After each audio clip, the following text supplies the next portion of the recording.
শ্রাবণ উৎসবে ভক্তদের ঢল। আমোহা পঞ্চগ্রাম মহাশ্মশান কালী মন্দিরে উপস্থিত কার্তিক মহারাজ ও বিশিষ্টজনেরা। মুর্শিদাবাদের সুতি ও শামশেরগঞ্জের সীমান্তবর্তী আমোহা পঞ্চগ্রাম মহাশ্মশান কালী মন্দিরে ধর্মীয় আবহে সাড়ম্বরে পালিত হচ্ছে দশম বর্ষের শ্রাবণ উৎসব। শ্রাবণ মাসের প্রতিটি সোমবার ভোর থেকেই মন্দির প্রাঙ্গণে ভক্তদের ঢল নামে। দূর দূরান্ত থেকে হাজার হাজার শিবভক্ত এসে শিবলিঙ্গে জল ঢেলে প্রার্থনা জানান। উৎসবকে কেন্দ্র করে গোটা মন্দির চত্বর জুড়ে ছিল ভক্তিমূলক পরিবেশ। মন্দির কমিটির উদ্যোগে আগত ভক্তদের জন্য খিচুড়ি, লুচি, সবজি ও মিষ্টির বিশেষ প্রসাদের ব্যবস্থা করা হয়। সকাল থেকে দীর্ঘ লাইনে দাঁড়িয়ে প্রসাদ গ্রহণ করেন অসংখ্য ভক্ত। এই দিনের অনুষ্ঠানে প্রধান অতিথি হিসেবে উপস্থিত ছিলেন স্বামী পরমানন্দজি মহারাজ, যিনি কার্তিক মহারাজ নামেও পরিচিত। এছাড়াও উপস্থিত ছিলেন সুতি ও শামশেরগঞ্জ থানার আইসি, বিডিও, বিশিষ্ট সমাজসেবী জাকির হোসেন, শামশেরগঞ্জের বিধায়ক আমিরুল ইসলাম, রামকৃষ্ণ বিশ্বাস সহ এলাকার বহু গণ্যমান্য ব্যক্তি। উৎসব কমিটির সভাপতি দীপক দাস জানান, শ্রাবণ মাস ব্যাপী প্রতি সোমবার হাজার হাজার ভক্তের সমাগম হচ্ছে এবং সকলের জন্য প্রসাদের ব্যবস্থা করা হয়েছে। তিনি আরো বলেন, মন্দিরের এই জমি ফারাক্কা ব্যারেজ প্রজেক্টের অধীন হওয়ায় সেটি কমিটির নামে লিজে দেওয়া এবং পুরো এলাকা প্রাচীর দিয়ে ঘিরে দেওয়ার জন্য কার্তিক মহারাজের কাছে আবেদন জানানো হয়েছে। তিনি যুব সমাজের উদ্দেশ্যে নেশামুক্ত জীবন গড়ে তোলার আহ্বান জানিয়ে বলেন, সুস্থ সমাজ ও উন্নত দেশ গঠনে তরুণদের ইতিবাচক পথে এগিয়ে আসতে হবে।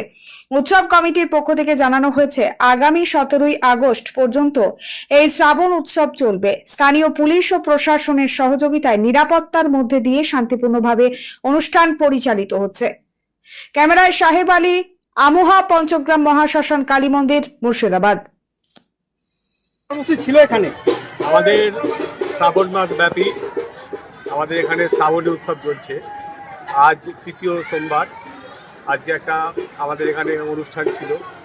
প্রতি সোমবারই আমরা হাজারো হাজারো লাখো লাখো দর্শকের আগমন দেখতে পাচ্ছি এবং তারা শিবের মাথায় জল ঢালছেন এবং কমিটির পক্ষ থেকে আমরা প্রসাদের ব্যবস্থা করেছি। যে যেমন খেতে পারবে, খিচুড়ি প্রসাদ, লুচি, মিষ্টি, সবজি সমস্ত কিছু আমরা ব্যবস্থা করেছি। সমস্ত ভক্তদের জন্য ব্যবস্থা আছে। আজকে আমাদের এখানে স্বামী পরিত্রানন্দজি মহারাজ, কার্তিক মহারাজ, উনি আমাদের এখানে পদার্পণ করেছিলেন, প্রধান অতিথি হিসেবে ছিলেন এবং তার সাথে সাথে আমাদের সুতি থানার আইসি সাহেব ছিলেন, শামশেরগঞ্জ থানার আইসি সাহেব ছিলেন, বিডিও সাহেব ছিলেন, আমাদের সমাজসেবী, আমাদের এলাকার স্বনামধন্য ব্যক্তি মাননীয় জাকির হোসেন সাহেব ছিলেন, শামশেরগঞ্জের বিধায়ক দুরাই আলম সাহেব ছিলেন, আমরা যাকে চূর্ণ সিং বলে জানি রামকৃষ্ণবাবু, উনি ছিলেন এবং আরও বিশিষ্ট ব্যক্তিগণরা ছিলেন। সবার উপস্থিতিতে আজকের এই আমোহা পঞ্চগ্রাম মহাশ্মশান কালী মন্দিরে আমাদের প্রোগ্রাম অনুষ্ঠিত হলো। আগামী দিনেও 17ই আগস্ট পর্যন্ত আমাদের এই অনুষ্ঠান যেমন দেখছেন সেইভাবেই চলবে। আমরা কমিটির পক্ষ থেকে মানুষকে আবেদন করব, আপনারা এই আমোহা ফিরার ক্যানেলের ধারে আমোহা পঞ্চগ্রাম মহাশ্মশান কালী মন্দিরের পাশে যে শিব লিঙ্গের উপর জল ঢালার অনুষ্ঠানে অংশগ্রহণ করুন। এই বার্তা আমি এলাকার মানুষজনকে দেবো। আজকে কার্তিক মহারাজ, পদ্মশ্রী কার্তিক মহারাজ উপস্থিত ছিলেন। দেবতার দর্শনে যেরকম বর চেয়ে নেওয়া হয়, আজকে কি চাইলেন ওনার কাছ থেকে?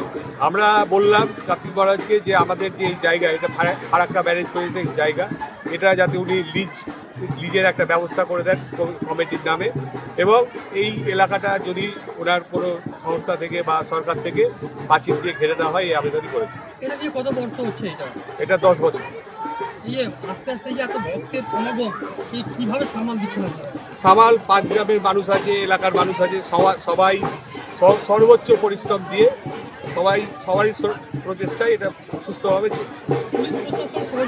পুলিশ প্রশাসন সম্পূর্ণভাবে সহযোগিতা করছে এবং ওনাদের দ্বারা যতটা সম্ভব ততটার থেকেও বেশি সহযোগিতা করছে। তার জন্য আমি সুতি থানার পুলিশ প্রশাসনকে কমিটির পক্ষ থেকে আন্তরিকভাবে অভিনন্দন জানাচ্ছি।